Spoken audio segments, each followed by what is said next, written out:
Koch Industries. It's K-O-C-H. Looks like Koch Industries, as you can see there, but it's actually pronounced Koch. Koch Industries is the second largest privately owned company in the country. They're involved in a whole lot of different parts of the oil and chemical industry. Petroleum refining, chemicals and base oil production, crude oil supply, wholesale marketing of fuels, base oils, petrochemicals, asphalt, and other products. What else is Koch Industries involved in? Well, between 2005 and 2008, the company and the foundations under its control spent nearly $25 million funding organizations that are trying to convince you that the environment's fine, that the data that show that the world keeps getting hotter, that's just mumbo-jumbo. Don't pay any attention to that. One of the biggest recipients of Koch Industries' beneficence has been the Americans for Prosperity Foundation. If that sounds familiar to you, well, Americans for Prosperity got over $5 million from Koch foundations between 2005 and 2008. It's a helpful explanatory reminder, actually, because Americans for Prosperity may be familiar to you. It may be a name you've heard, because they organized a lot of the anti-health reform stuff. They were the big, bloody handprint, hands-off our health care people, remember?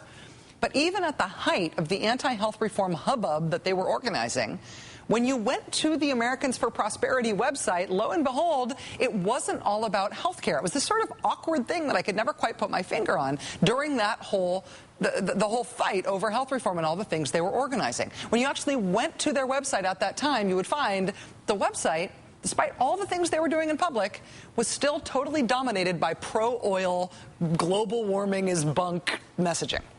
Everything from praising opposition to cap-and-trade policies to be afraid, hyperventilating about an environmental protection agency, global warming power grab. They've been promoting something they call a regulation reality tour. And, of course, their hot air tour, a nationwide gimmick launched in 2008, complete with a hot air balloon by which they preached against climate change hysteria and the evils of cap and trade. Now, as we have pointed out here before, Americans for Prosperity bills itself as an organization of grassroots leaders, they say, who engage citizens in the name of limited government and free markets on the local, state, and federal levels.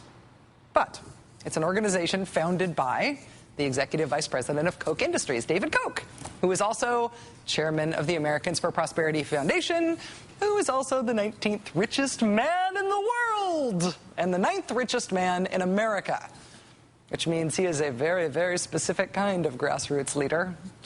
Over 3 years, Koch Industries gave $5 million to a fake grassroots organization that one of its owners founded in order to foster popular sentiment against doing anything about global warming, or at least to foster the appearance of popular sentiment against doing anything about global warming. It should also be noted that in 2008, Koch Industries spent more than any other energy company, more than Exxon, more than Chevron, on campaign contributions, over $1.8 million, 88% of it to Republicans.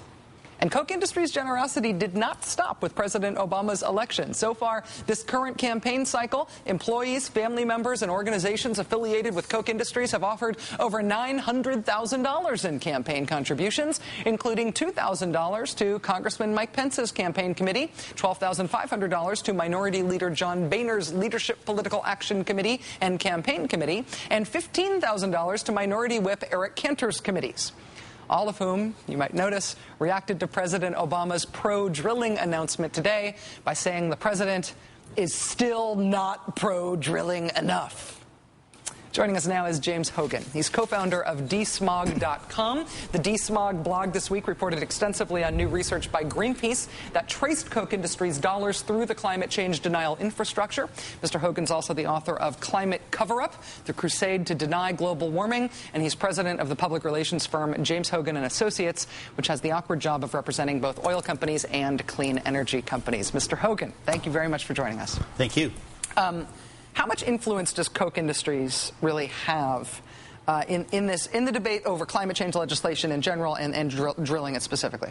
Well, back to 1997, close to $50 million came from Koch Foundation, the Koch Foundation, to 40 different organizations that are part of a network that we call an echo chamber of climate change denial. So over 13 years, they spent $50 million. $50 million. Trying to convince people that climate change isn't real. That's right, through these different organizations. And the fact that there's 40 of them creates this unique situation where people hear this message about, doubt about climate science from so many different organizations that it becomes believable. And people in my business, in the public relations business, have known this for a long time, back to the days of Philip Morris, which is actually where some of these organizations and the techniques that they use began in the early 90s. Philip Morris started a group called the Advancement of Sound Science Coalition. And it was very, very carefully thought out public relations tactics that were used to shift the issues around tobacco off of health issues and on to sound science issues.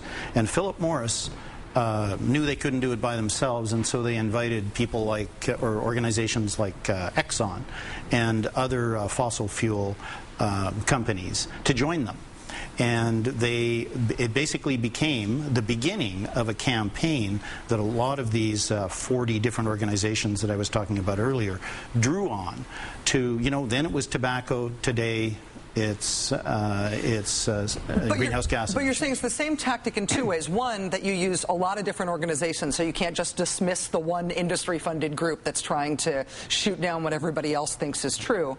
But it's also taking on not the policy issues about what the implications are of the science, but attacking the science, saying there's no real problem here, trying to make that a money issue. That's right. It basically undermines, it poisons public conversations, and it undermines public confidence in science, and it makes it difficult for even well-intended political leaders to actually do the right thing on these issues.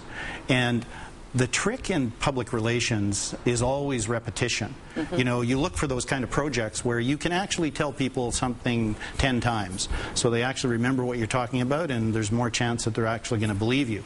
When you pour $50 million into 40 different organizations like this, and Koch Industries isn't the only funder. Exxon and a number of other groups and companies are funding these 40 climate change denier outfits.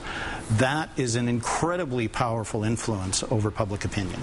And that makes it an incredibly powerful influence over politics. Briefly, are you optimistic that there will be energy legislation this year? I am. But you know what? I think it's all going to come down to this, that people need to start to demand that political leaders and journalists start to ask these these so-called climate change skeptics some basic questions about who's funding them, what their qualifications are, whether or not they're actually even climate scientists or they're doing climate science. We've been looking at this for 4 years. It is really difficult to find a legitimate climate scientist who doesn't think that climate change is a problem. James Hogan, co-founder of dsmog.com, author of Climate Cover-Up, The Crusade to Deny Global Warming. Thanks for helping us with this. I appreciate it. Thank you. Nice to meet you. Good to meet you.